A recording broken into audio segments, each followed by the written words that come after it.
Greetings everyone, this is Lodrik again, and this is our game War in the Pacific Admirals Edition, and this is against the match against Dojo. Again today we will check some older episode, still one of this Closing the Gap. I think today is it 19th December 41. Yeah, this one means it's turn 7. And yeah, let's dive in and see how was the first weeks of this match, and how Dojo tried to organize his forces, and how on my side I try to intercept Dojo's attempt to bring order in his defense situation, and how I push my Japanese units forward, and I try to score some hits, and always surprise Dojo, and always pressure him and never let him rest easy and feel safe.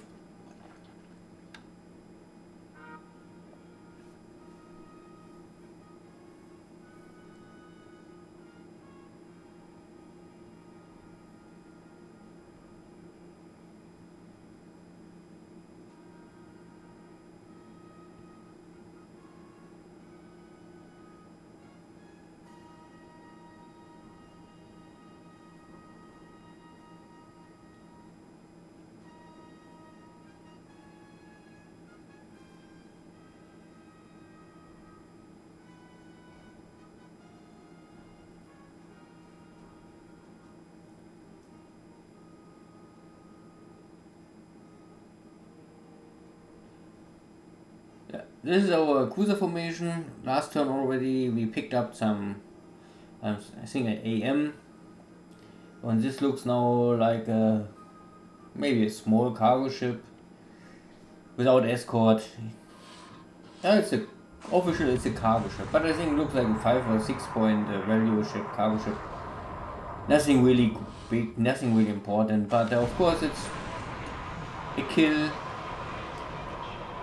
There were no troops on board. Looks like it's really only a cargo ship, maybe with supplies.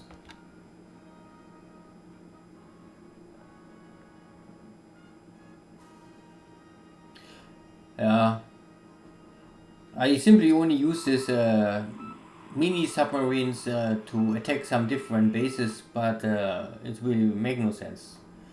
You only use them for Pearl Harbor. And this is, I think, also a AM, something like this. A support ship, maybe a cruiser, support cruiser, maybe a mine layer. And nothing really can threaten us. Oh, it's a PG, a PC. So it's a patrol cruiser, something like this.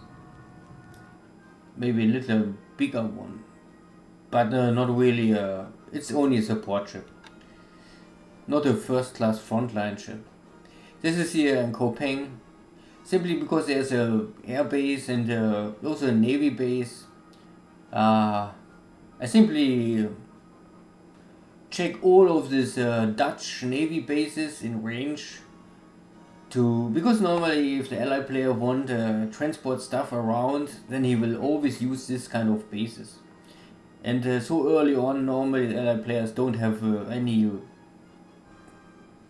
task force is strong enough normally to fight with this kind of power. I think we have here one heavy cruiser, 2 light cruisers, and a half dozen of destroyers. So even if Dojo bring all together what he have, it will maybe equal to this task force. This is only a local minesweeper, not really important, but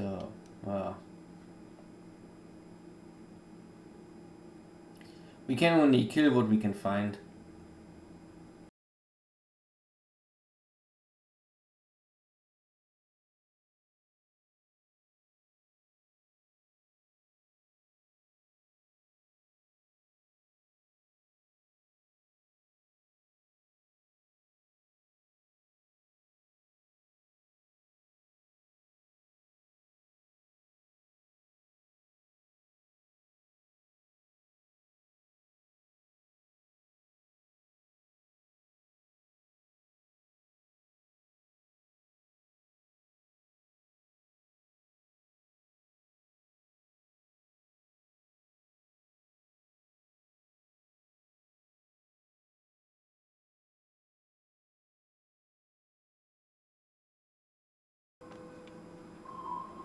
Okay. So there's at least one more mine layer nearby, and most of the mine layers or mine sweepers, they have like we can see here anti-submarine equipment. So I don't know exactly why, but normally if our cruiser formation gets rid of this unit, then our submarine can normally take care of the cargo ships, but somehow they maybe miss each other. Yeah, but no real damage for us. This is one of the Dutch ships and our patrol ship, I don't know. I think this will not really work. Yeah.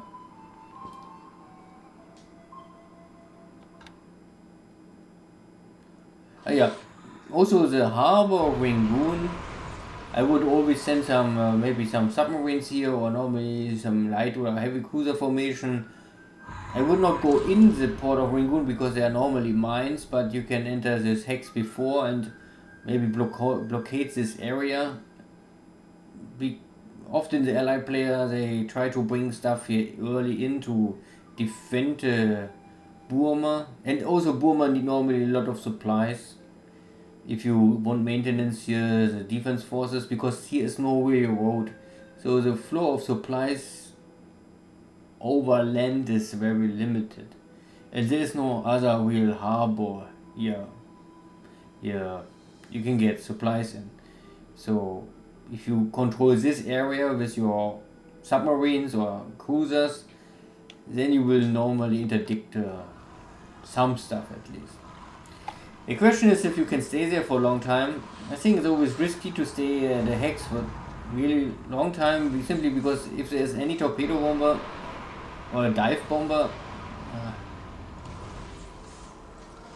so I use normally submarines and sometimes maybe some cruiser formations, so they help each other, because the submarines simply, they cannot normally stay here in this shallow water if there's enemy sub hunters coming, like corvettes or the British. They have early on already very good sub hunters, so if they find the submarines in the shallow water, the submarines will suffer damage and maybe also be lost. But of course a corvette can never fight anything like a destroyer or light cruiser, so you need normally both kind of arms here to help each other to really blockade Rangoon. If you need a total blockade of Rangoon is also other question. I normally do it only sometimes. I go in, try to find something and kill something. If you made a blockade, then you will normally not find anything more, because the allied player will maybe not go in. And I simply only try to mess up with Dojo stuff and sink some stuff. I don't really want blockade Rangoon. It's only I want tornages. I want sink as many ships as possible early on.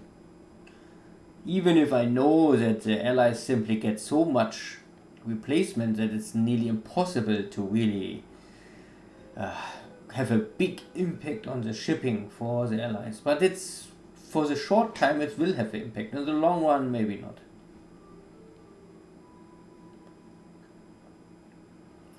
So we're scouting and we see still many task forces, but it's also hard for the Japanese to organize many task forces so far away, because you don't have really any base. Saigon is nearby, but yeah, it all consumes a lot of fuel if you go too far away, and then this can be dangerous at the end. So this is a classic bombardment of Chinese troops to slow them down.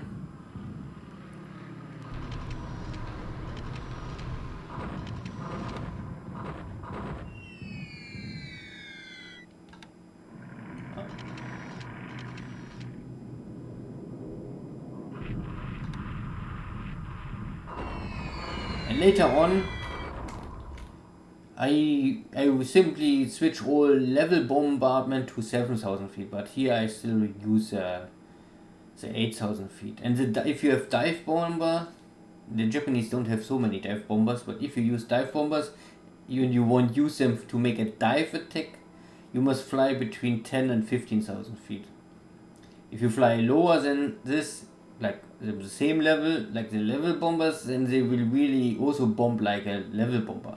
Dive bombers only be used in a dive attack if they have the altitude set to 10 to 15,000. Dive attacks simply have a much better chance to hit something, but at the same time, of course, they will have much higher risk to get damaged and destroyed by flak, because they will be in range of short range flak guns. And it's a question how important you think it is to dive.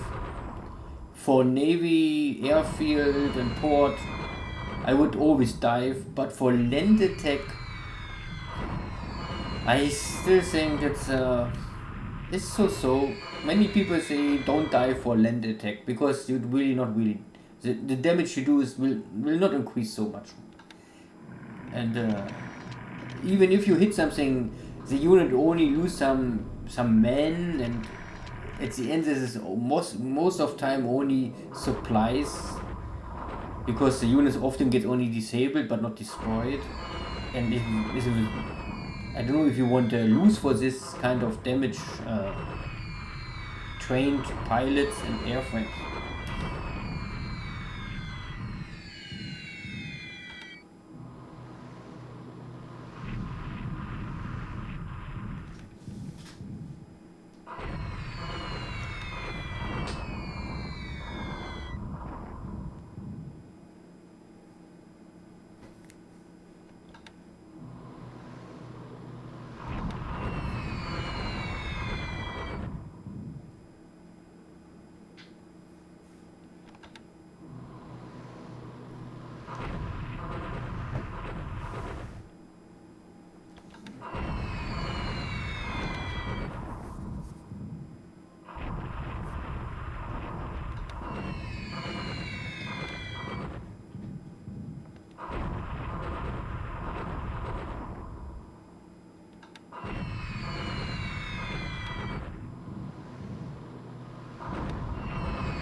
You can see in this jungle area, and maybe Dojo also have this in combat unit. If the unit is in combat mode, and especially in rough terrain with jungle, it's very hard to hit anything.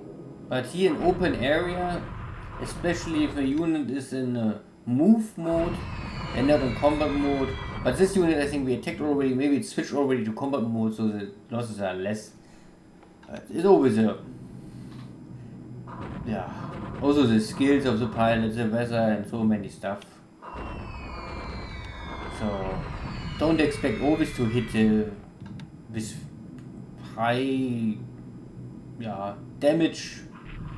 Oh, okay. This is I think the first time we saw Chinese fighters making intercept. Of course, in this case they just failed. I think it's more or less like the Chinese fighters, they just saw the bombers, but we are. It's also the I-16 is not the fastest fighter, and compared to the Ki-48. The Ki-48, the best advantage I think, because this is the next level. The Japanese, and normally I think still that the Ki-21 is the better one, because the Ki-21 bomber can carry 4 250 kilogram bombs, so in total 1000 kilogram, and the Ki-48 only carry 4 100 kilogram bombs.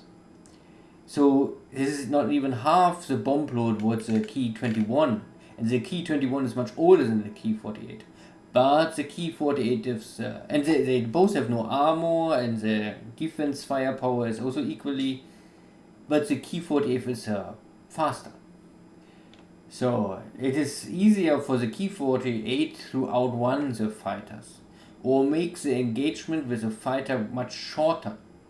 I think there's some, I don't know how the game really calculates this, but I think it's something like, if the bomber is slow compared to the fighter have more attack runs before the bomber will finish or attack and then try to return.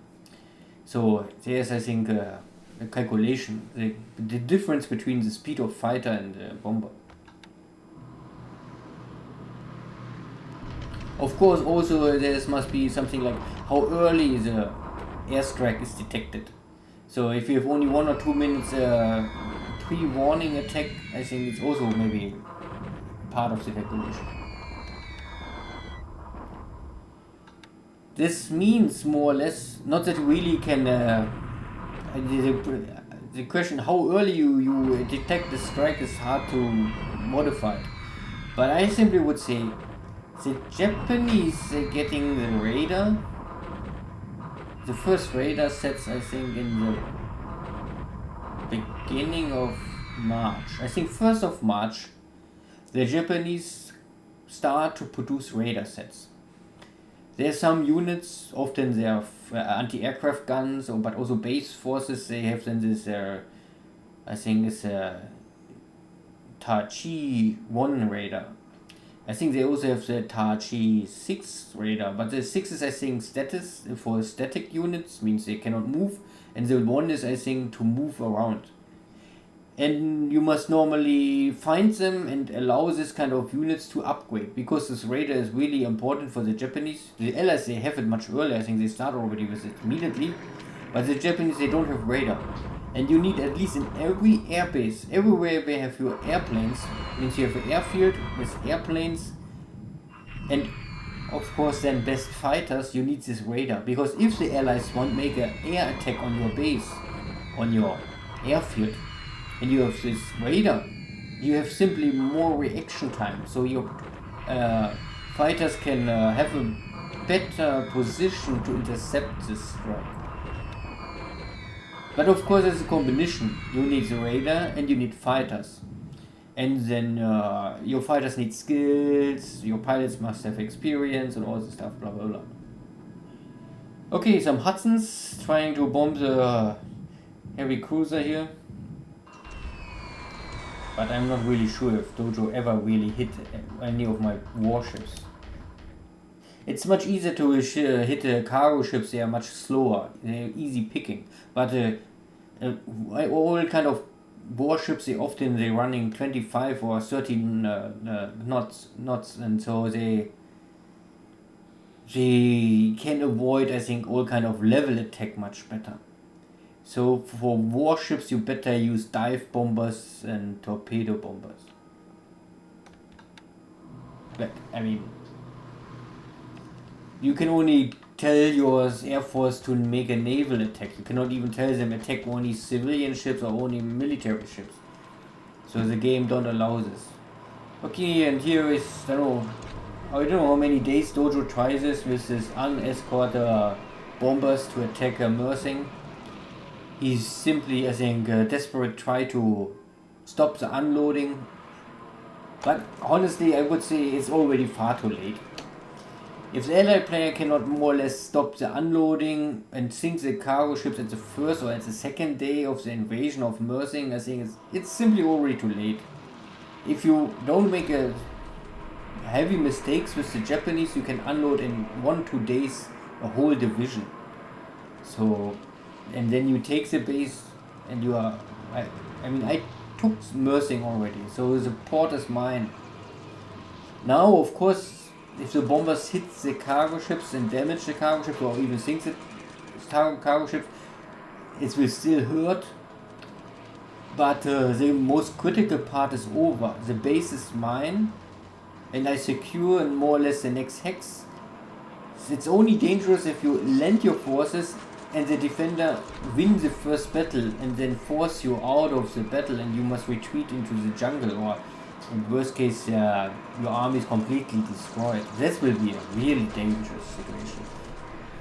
Now if some transport gets hit, then you lose some 100 guys, maybe, but this is normally often not more critical. And here we can see again that our nade fighter maybe can hit, but often simply the impact is very small and Uh, so this is also the reason why I would say it. Yeah, you can have the nade, and you can do something with this fighter, and maybe it's better than nothing. But I really don't know if it's really so much better than nothing, or if it's not really at the end more efficiency to keep the nade in the second line in Saigon or in Bangkok, and make only sure that there's no airstrike on Saigon and Bangkok like this, and only make maybe cap on a local base and make them 50-50 cap, 50 training, and try to get your pilots better experience and higher experience and higher skills. And yeah, we at the end we force the bombers to return, and maybe we kill one of them. It's all what I ask them to do. Only secure the base in the air.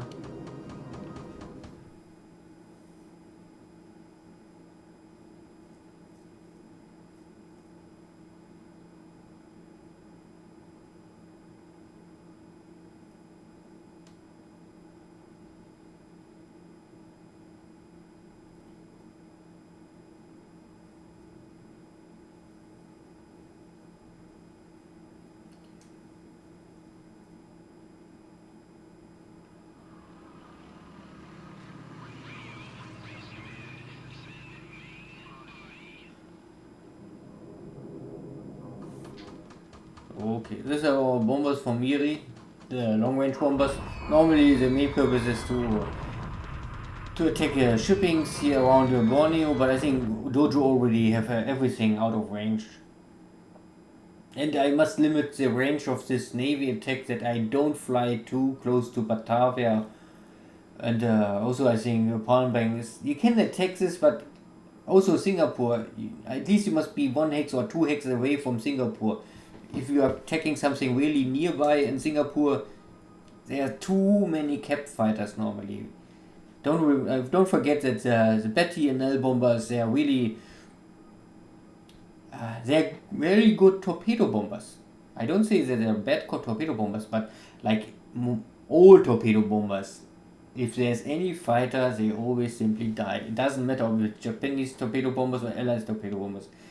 If you carry a torpedo, simply you are slow and you cannot maneuver, and this kind of fighter bombers, they have even no armor, no protection, and very low hit points. So I wish the Japanese can have this with armor, but it's simply a wish, but not a reality.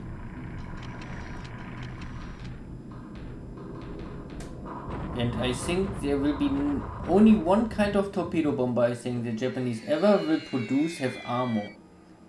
If I remember right, only the Peggy Torpedo Edition from the Army Air Force, not from the Navy Air Force. I think that is the only torpedo bomber with armor. No torpedo bomber ever produced by the Japanese will have armor. So I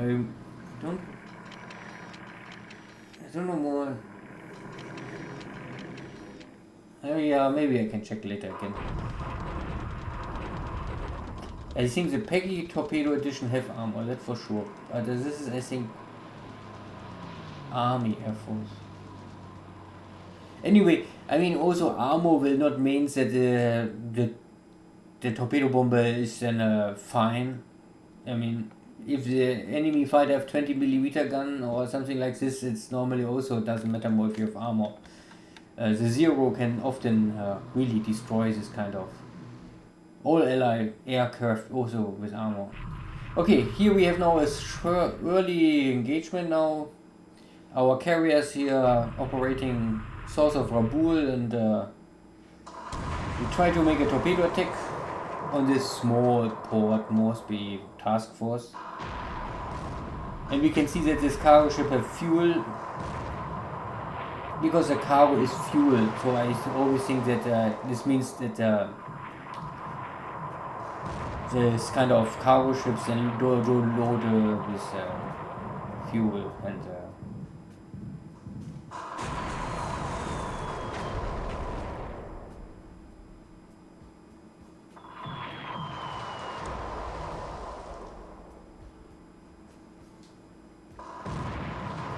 so our bombers scoring a lot of hits. I mean, these are all elite pilots. You have this 6 main fleet carriers, and I think you can say 90% or 95% of the pilots, they all have the very high skill points already at the beginning. Most you cannot train more. Most they only can earn experience by real fight battle like this.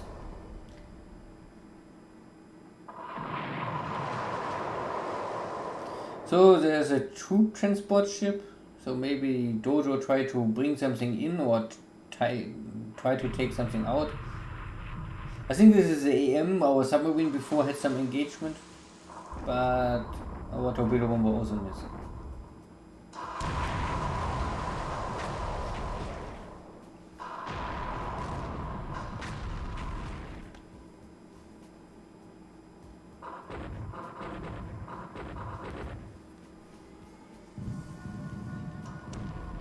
Okay.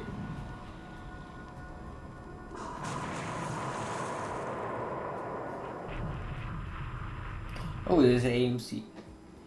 These are always good targets because they have a high value.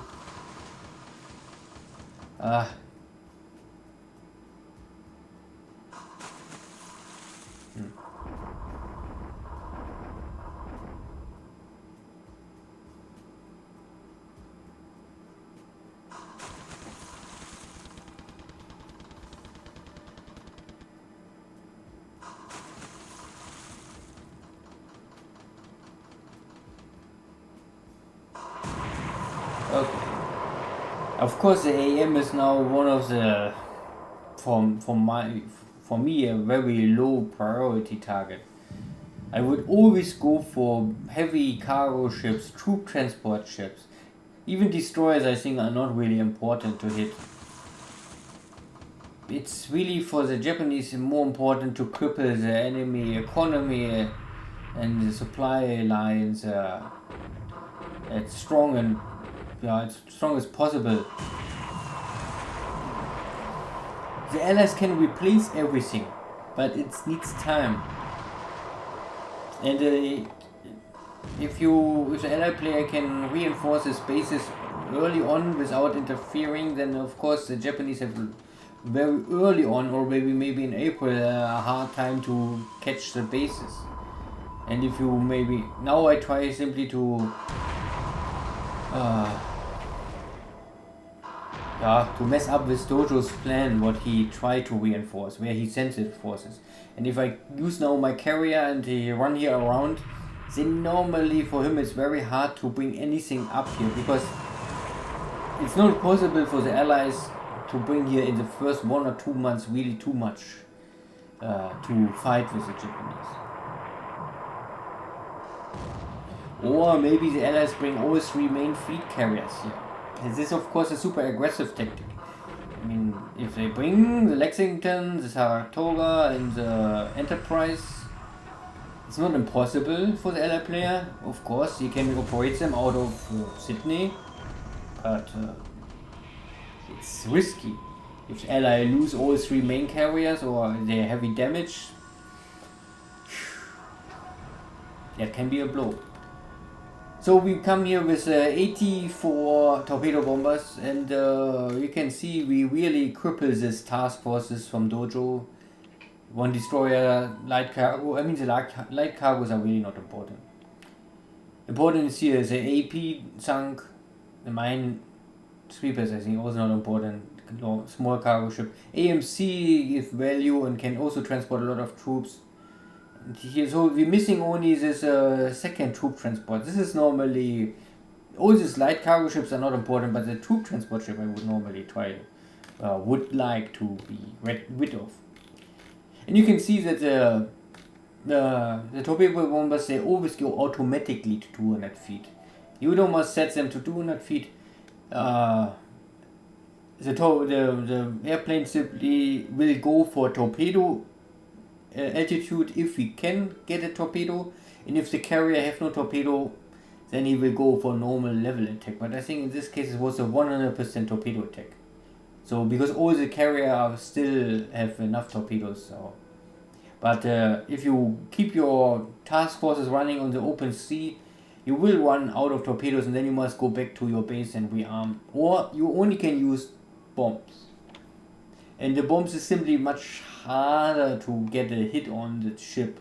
And this bombers, they carry the 250 kilogram bomb.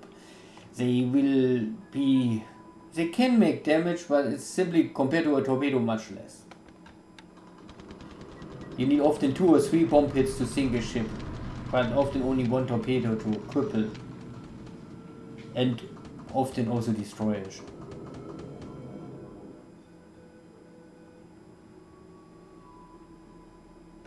So this air operation of the first carrier fleet was a success. We sunk nothing really military important, but it was a lot of smaller cargo ships and also maybe some bigger troop transport ships. And this also will normally make it very hard for Dojo to bring anything to Port Moresby again. Simply because he must fear that everything what he sent to Port Moresby will be intercepted. At least for some days. Maybe after 1 week he get a better picture of the situation, and then maybe try it again. Here we try to clean up the street, the main road between the Nanking Shanghai area and Xinjiang, and we force the Chinese units back again, but they still don't give up, so we must catch up and fight another day. And then here Ventru is normally not super important, but I also don't realize this first. Ventru have heavy industry, and I think Ventru start only with 10 heavy industry points, but there are not many cities in mainland China you have heavy industry points or facilities. And if you take Ventru early on, I would say in the first 1 or 2 months, I would maybe try to increase the industry of Ventru, because I would try to push as many cities in China with the heavy industry, but only the heavy industry, because then later you can produce your own supplies here in China and you don't must ship it more. And like Shanghai and Nanjing, where you have heavy industry, and the point is the game only allow you 1 day, 1 heavy industry, and it doesn't matter which city and how many industry you have. Like Tokyo have nearly 3,000 heavy industry, but still you can only make 1 new heavy industry per day.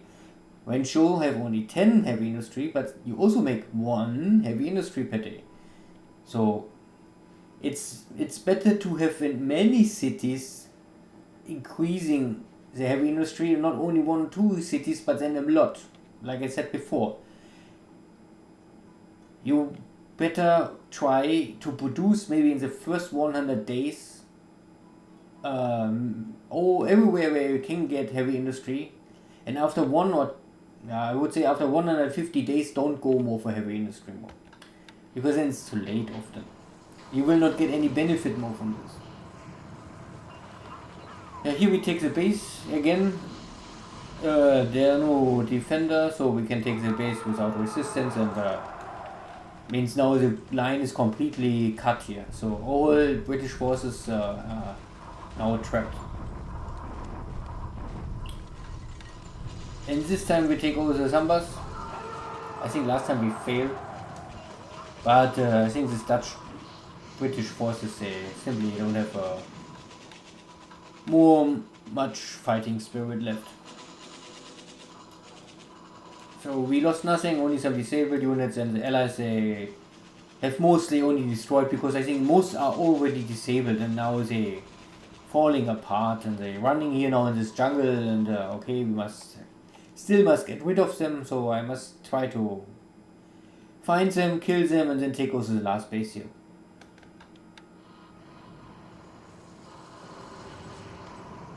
Okay. Taiping is now also others. But here was also no defender more. And this is the two Chinese corps. We kicked them out last time already. And so you can see in the tank force in one turn they really can run one hex. So if you have these tank forces, but you have normally two groups. You have recon forces. They are only fast, but they not really can fight. And then you have tank forces. Like this is a tank regiment. They are fast and they have fighting power. So this recon stuff, I think they have a attack value of 17. But this tank regiments, I think they have a attack value of 80. And with this you can normally attack broken units. I mean, I would normally never go with only tank forces against their bigger units. Tanks always need support of infantry. Infantry and tanks together are a force and can fight. Only infantry have limitation. Only tanks also have limitations. So anyway, we kick them out again, and there's not much left. So and here is the 13th Army Group of the Chinese. So I think Dojo tried to escape to Yan'an, but they hold the line. But normally, nothing really happened. We both have a little disabled, but it's hard because this is, I think, rough terrain. So defender get double or triple the defense points. So in this kind of terrain, it's really not easy to win a battle.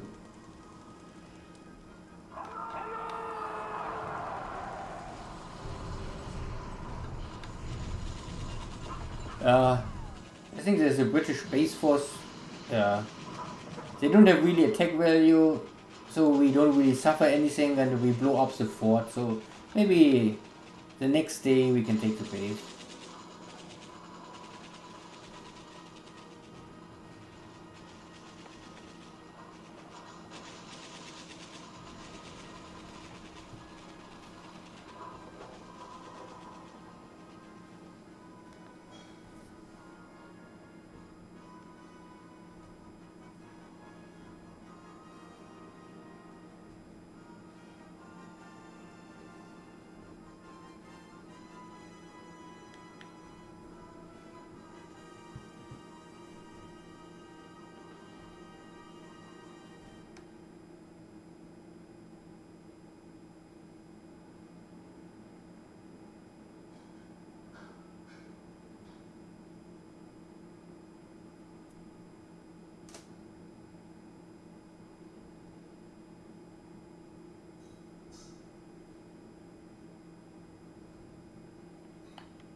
So our cruiser formation pick up some other forces. So this is a cruiser mine layer. I think these are outdated ships from First World War, so they are second line ships. They have some fighting power. But the main purpose is normally to lay mines, and they can hunt submarines, but not really effective. But they can try to support. But they are really no first class line, so they don't have a chance against destroyers or cruisers. And this is a minesweeper, also similar to a cruiser mine layer. So he lays the mines, he clears the mines, and this is a PG, so patrol craft. Also, you can see it's a bigger ship, but it's old. It's always, I think, like second line, third line, and not really a front line fighter. A patrol ship to support, maybe convoy escort. You can do against submarines. They are fine, but anything bigger, and especially against heavy cruisers, no chance. So there's not really much Dojo can do with this kind of forces.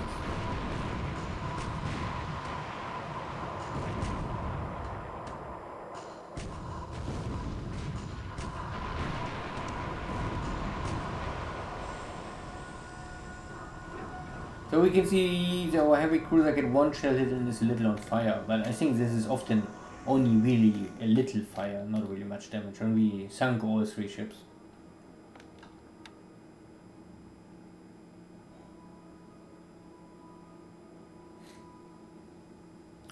Here we have 2 of our battleships, and this is only, I think, a local minesweeper, so AMC. Yeah.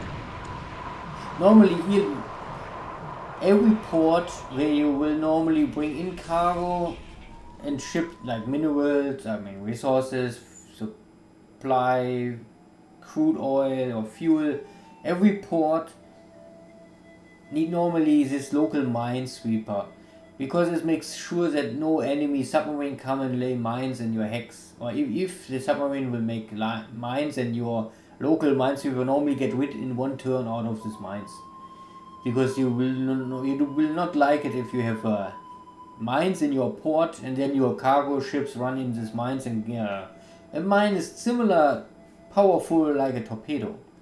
So even later on, I think one of my battleships running in 1 mine, and then it must go to the shipyard, and is, I think, out of, I think, nearly 1 month's repair time. I mean, it's not crazy. 1 mine will not sink a battleship. I mean, a battleship is a battleship, but the damage and the time I cannot use my battleship is important stuff. And you also must invest supplies to fix this damage. Hit and no explosion, but at least the second torpedo will be hit. And a light cargo ship normally is 1 hit always enough.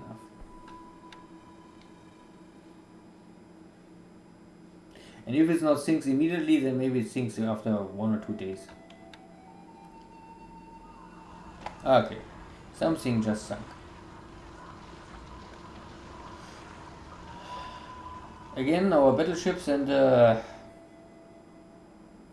very small ships. So nothing really with value. Again, but we get experience. I don't know if we really get experience by battle, but I think so. I think ships can earn experience if they have a battle. And especially, I mean, it's depending, now it's a night battle, so maybe the ship gets a nighttime experience. 2 AMCs. Yeah. You can see the amount of ships Dojo tried to bring here in Rangoon early on, simply because, only early on you can maybe try to bring here a lot of stuff easy in, because the Japanese can bring here forces and blockade the port. And here we can see that he brings some vehicles in. Maybe it's a base force or tank units. Hard to say. But this is a bigger cargo ship, and maybe 1 torpedo is maybe not enough. Maybe the ship can enter the port of Rangoon still, because we are so nearby.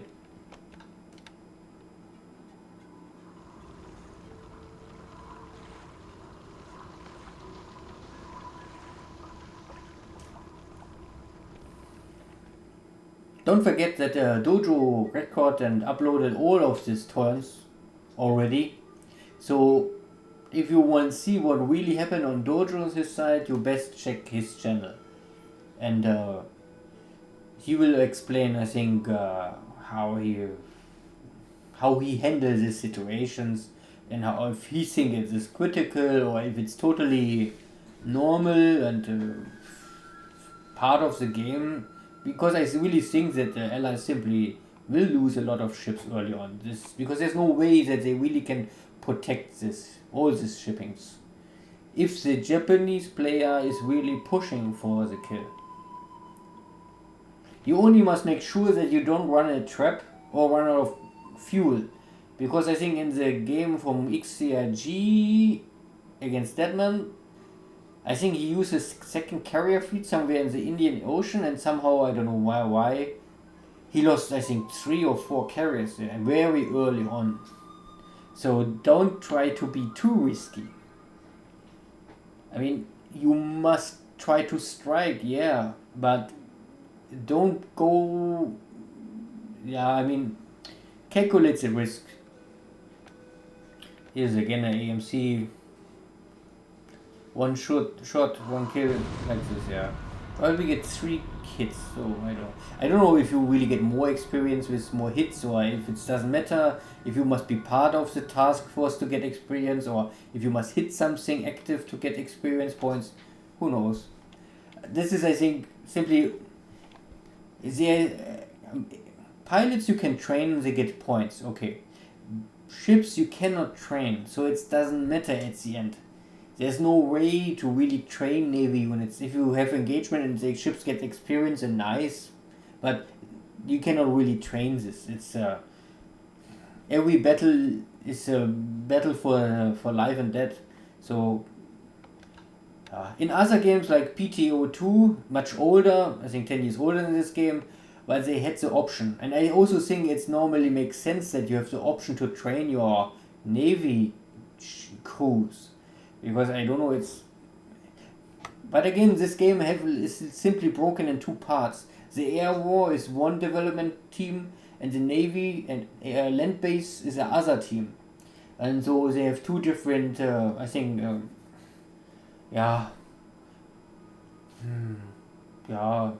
ways to operate the game. You can see that it's sometimes there's really difference. Like, I can train pilots, but I cannot train army units. Not really. I can rest and train, yeah, but they get like things like morale, but not really much experience. And navy units I can not train at all.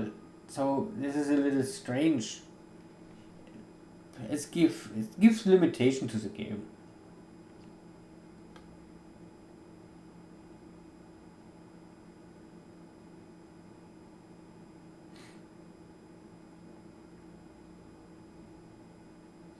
Yeah, you can see these Glen fighters, they're always from submarines. And I think, I mean, if you saw my other episodes, later on, not at the beginning you have simply not enough jet airplanes, but I would never ever produce any other float plane, only the jet. And normally I try to swip out and all these other float planes or my submarines, cruisers. Normally I start with battleships and cruisers. And I kick everything out and only let them use Jack. Simply Jack have more range. They're the best of the float planes. And if you have enough Jacks, then you can also maybe change on the submarines your float planes. I don't know if it's really so important for the submarines because they only have a reaction range of 1. So if they detect a fleet 4 or 5 hexes away, it's not really maybe so important because hard to catch. But why not? And all the other float planes you can still use because you can bring them normally back to Japan and use them for training. So it's not that they are useless.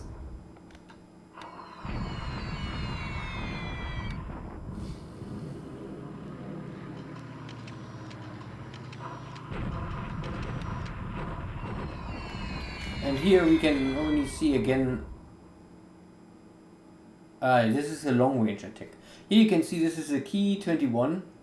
Normally we carry 4 250 kilogram bombs, but now we're making a long range attack simply because I don't have any airbase I think nearby, and this is why the bomb load is only half. So, or depending on the bomber, but this is a long range attack, and this is why we have not the full capacity of our bombs, only half in this case. And if I would now make this attack on less than 2000 or 2000 and less altitude, then this bomb load will halve again. So normally 4 bombs, but it's a long range, so it's only half, 2 bombs. If you go to 2000 or less, then it's again half of the bomb load because it's a low level attack. So then we will only have an attack of 1 bomb.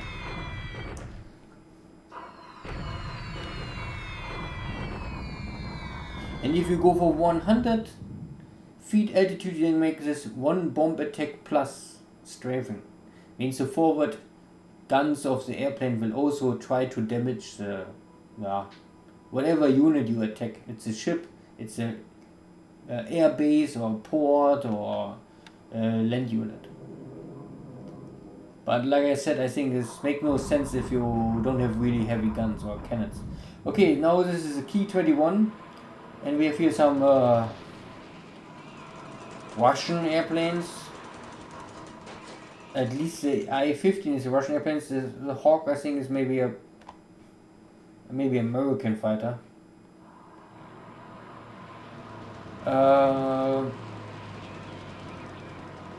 But this is now, you can say, more or less airplanes out of the same generation. So with this kind of fighters, a Ki-21 and a Ki-48 maybe can have a chance to survive.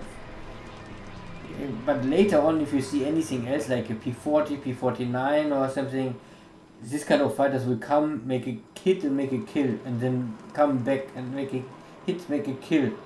But here we can see that they try to defend each other, and it's not that we're losing here one bomber after the next. We maybe lose some bombers, but it's maybe still okay. We can see that they also have only light machine guns. We have no armor protection, we don't have many hit points, but maybe this kind of bombers, they can handle 1 or 2 hits of light machine gun bullets before they immediately starting to burn and die.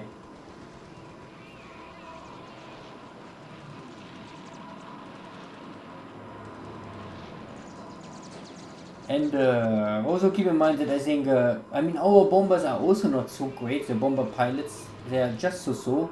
Now we lost one. But more important is, I think, that this kind of pilots, they have very low skills. So if this is a skillful pilot, he's still a fighter against a light bomber or medium bomber and can still kill many of them. But because maybe our pilots are okay and these are low skill pilots, it's not easy for these fighters not to now make many hits.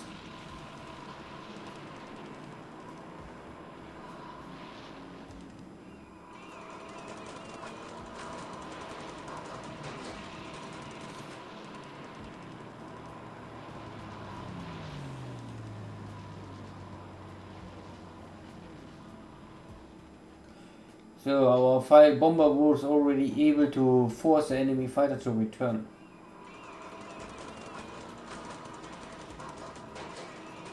You can always see that the defense firepower is still enough to always force the fighter to break the attack and try again. And this simply costs time. And now the fighters was running out of time. And we lost one bomber. Many are damaged, but at the end it's okay. To lose one bomber can happen. But it also shows it is important to always try to sweep the enemy air bases, and because if you can get this fighter dogfight stuff, and then normally the Japanese fighter are simply much better and can get rid of this Chinese cap, and this will give the bombers simply a much easier task.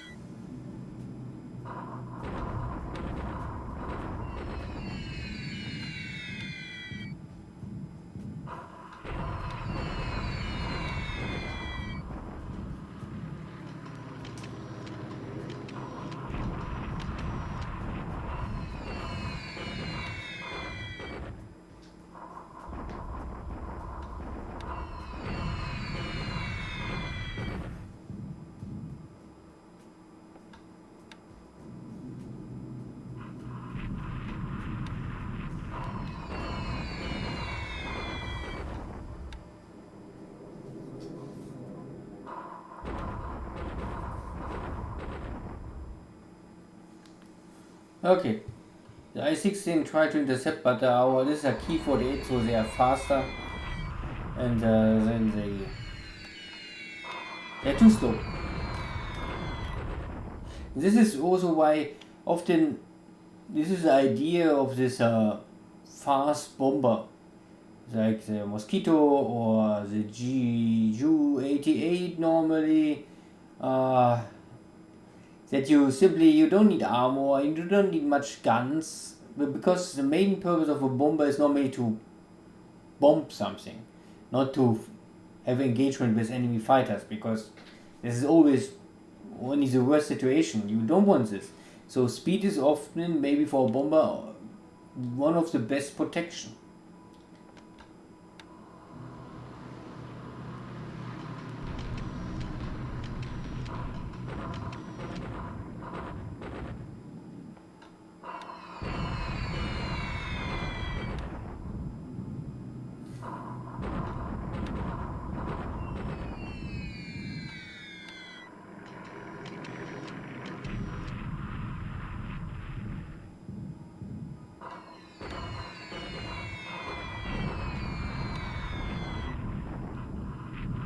Okay, I think this is a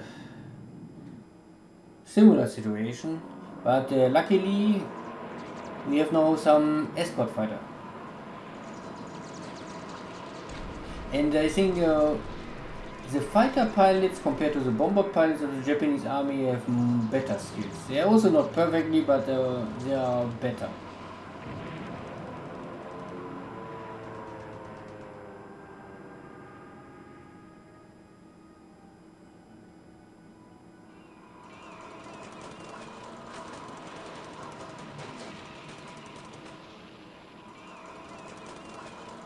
The only have here the problem I think now is that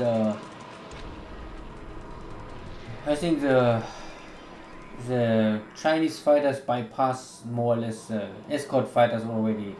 You can see only. This is sometimes I also don't fully understand why this happened. How is the calculation? But like of course the interceptors try to attack the bombers, and the escort fighters try to bind and keep the enemy fighters busy. But how you really can control this and what is better if your fighter escort is on the same level like the bombers or always fly a little higher than the bombers, I'm also not so sure. Because normally if your escort fighters are higher than the bombers, then normally the escort fighter can maybe dive on the enemy fighters. But if you are too far away, then this happens like this, that the enemy interceptors are attacking the bombers before your escort can really help much. So there's always things to learn, and I'm not so really 100% sure how to best set up a escort. Normally it's best to have I think some fighters on the same level like the bombers and some fighters on a higher level. But you need also enough. You need the planes first to operate multi-level escort. So this is with one squadron not easy to do. And so early in the war, I think you never have enough airplanes. So this is luxury life for later war.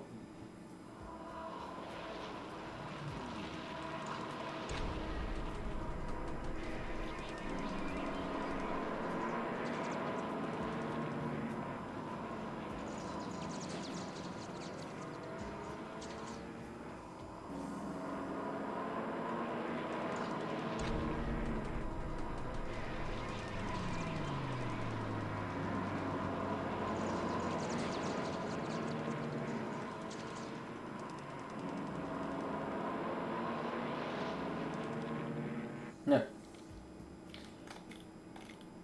See, we lost one of our light bombers, but we also killed one enemy fighter. And so our carriers still pick up some of Dojo's forces. So we bring now our dive bombers in. And for this kind of cargo ships, of course, a 250 kilo bomb is already can make serious damage.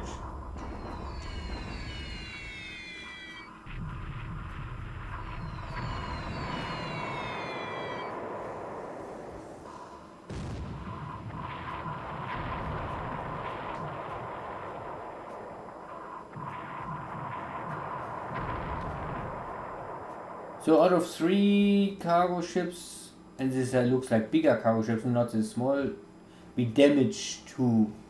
One with heavy fires, but not heavy damage, only heavy fires. And at this skate, here I don't know, I think because I make a land attack and I don't want to make a land attack with dive, and then I don't change the altitude. So I now make this is a level attack. So we don't diving. So we're really bombing out of 8,000 feet. So this is why we don't hit so many targets. I mean, 9 bombers, each bomber have 1 bomb, and we make out of 9 3 hits. So this is normally still a good ratio, I would say, of 33% hit ratio is okay.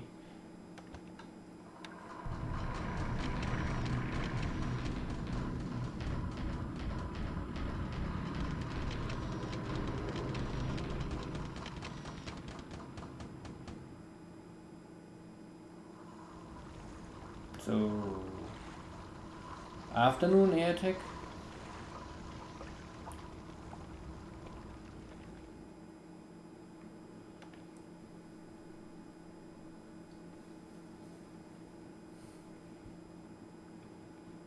We spotting more, and you can also see that here we make our search airplane already make a hit, and then the second hit, reported hit, we don't really know if it's for sure a hit, but pilot reports a hit, we don't see it.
So no more airstrikes from our carrier, looks like. Yeah.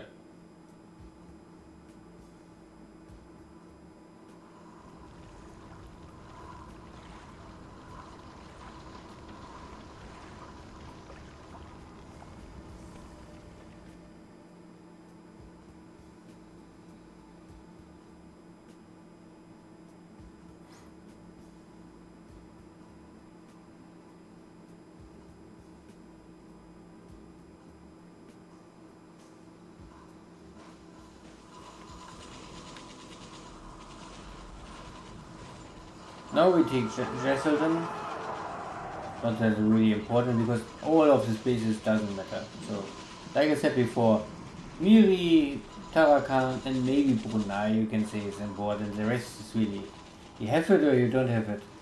You must have it only later on, simply only to make sure that everything is under Japanese control. But early on, you can take them, but why not? Why? It's not really a must. So this is the last battle, okay. Okay.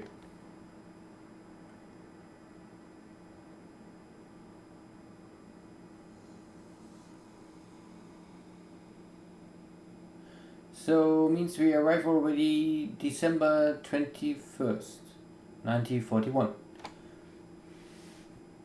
And the intelligence reports tell us that the air activity was light. This time only 4 to 2 kills. We lost 1 by flak and a little operational losses, so nothing really crazy. Blenheim 4, we kill 3 bombers. I think this was near to Mersing. And Dojo lost DC2. I think this is a transport, but operationals. We lost Key 51 Sonia. This is a light bomber with a camera, can give you good feedback about the situation, how strong is the force you bombard. The Key 30 is only a really light bomber, not important. And one Key 20, air to air. Can happen. The biggest losses is maybe the 0 operational losses. But nothing really to worry about. And out of these 5 lost planes, we lost 3 pilots killed. Okay. If you have air to air, and if it's not on your base, then often the pilots is lost or killed. So this is a kill for us. This is also the second kill pilot. So these 2, of course, they are dead or lost. And here's one of flag. So these 3 pilots, I think they are the dead pilots. Good. And ships. Last turn. Japanese. This is a 3 mini subs. But like before, I say, try to attack Pearl Harbor at the first day and forget them. And the Allies lost AMC, 27 points. You can see they have value. They also can carry some kind of stuff around, and they are always fast. I normally try to change all my AMC to real cargo ships, because I still think the cargo capacity can increase if you change them back to a 100% cargo ship. All these guns are not really important. So in the so troop transport ship, okay, you can see 2,100 troops, and I normally always check also the tonnage, 5,000 tons. It's okay, nothing great, but okay. And after this, you can see one submarine, one of these 8 points. So this is a Mark 14 submarine. Now in 41 and 42, they not really have the big efficiency, but in 43, these torpedoes are getting much better. So to get rid of these submarines now is maybe not bad. And most are very shitty and cheap and not important. So this is PC. This is PG. This was a Dutch. So I think this is a really old ship. But 11 points and also 6,000 tons. So it's an old cruiser. Maybe an old protected cruiser or something like this. They call it here patrol gunboat. But I mean, for a gunboat, it's far too big. And the PC is a patrol craft. Also Dutch. I think it's also an old cruiser. First World War cruiser. Yeah. So this is what happened here. And you can see that I order here my air forces now already to training, transport 100%, this is I think standard, and also train my pilots here.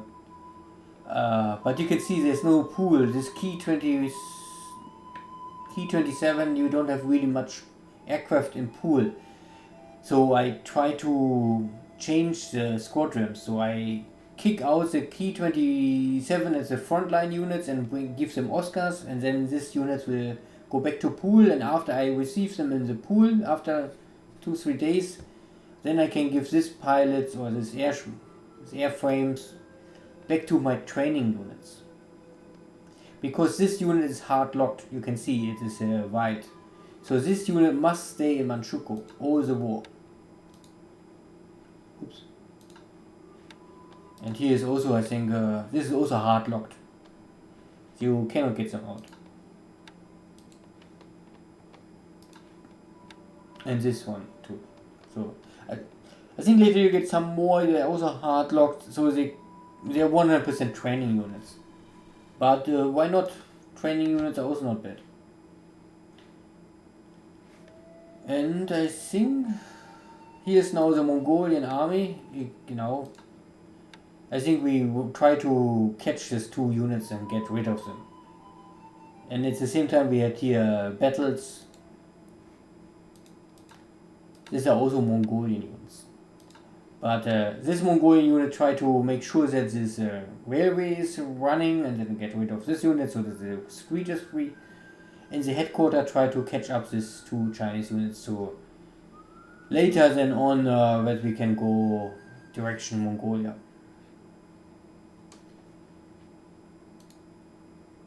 So this tank force is still in combat unit and may more or less slow down Dojo, and the real army try to catch up. So I think next turn we arrive, and then next turn we can attack in this hex again and then have the next engagement.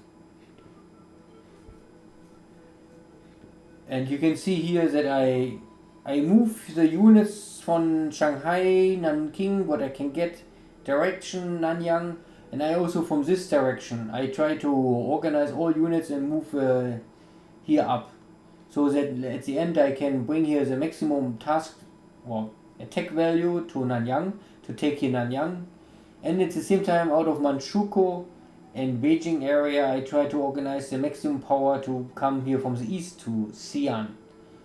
And you will see in the future how this play out if you take both cities, because here is still the big forces here.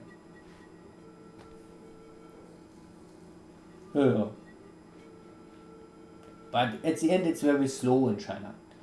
It's day by day moving, fighting, catch up the unit, try to force the enemy to a battle, win the battle, and then again. And often you must battle with the Chinese 3-4 times before they completely break.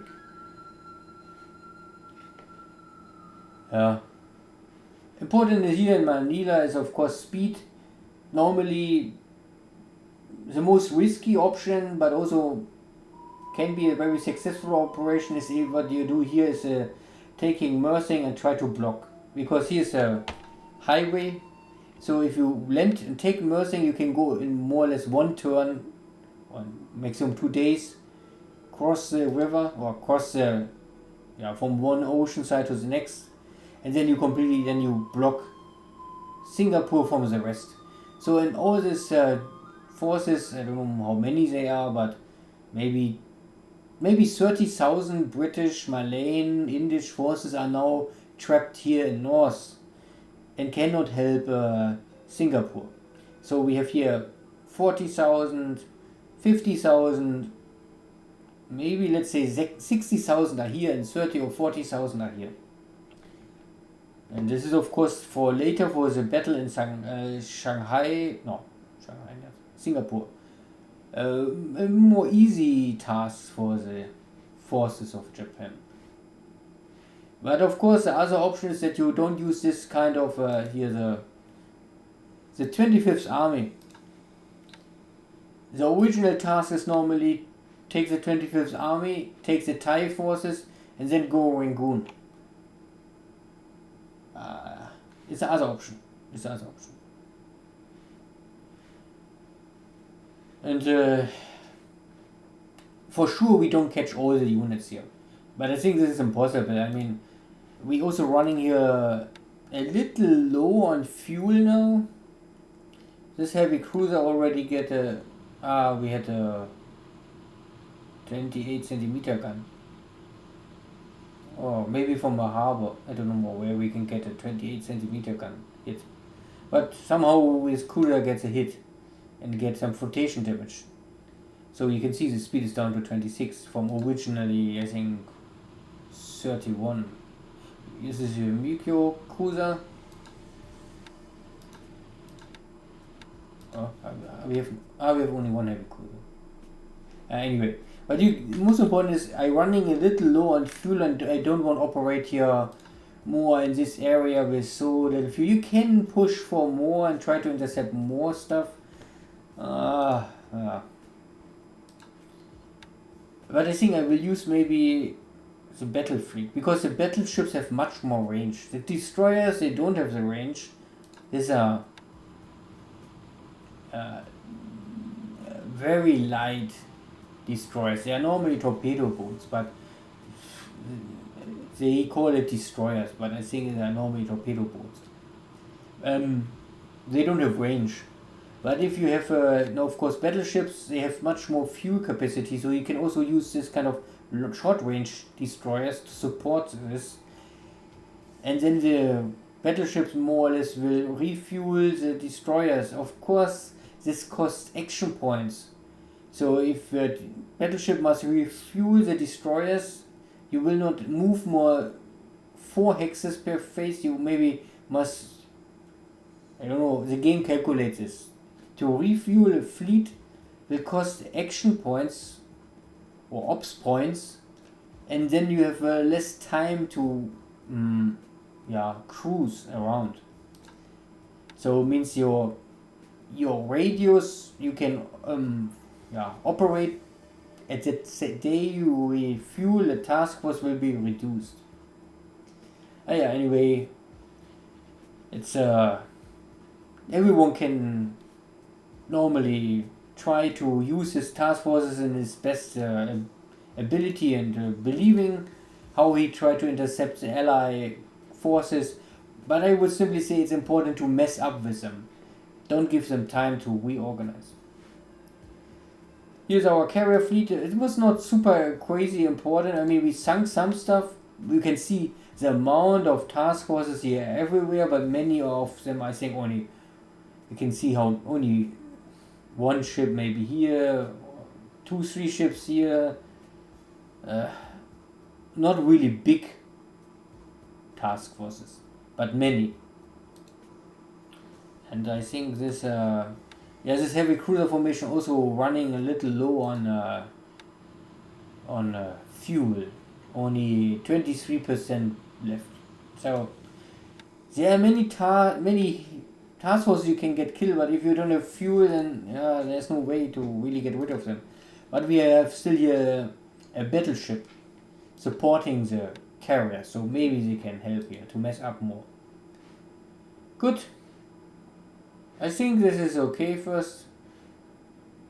Don't forget, if you want to have the feedback also from Dojo, check Dojo. This is old stuff, months ago already, so you can find everything on Dojo, his site, and I will make every day or every second day one of these old records. And I think my first real episode was, I think, beginning of January, so we still have maybe 10 or 20 days, so it means maybe 10 more episodes I have to record and put online on YouTube. I hope you enjoy it, stay safe, and see you again, bye bye.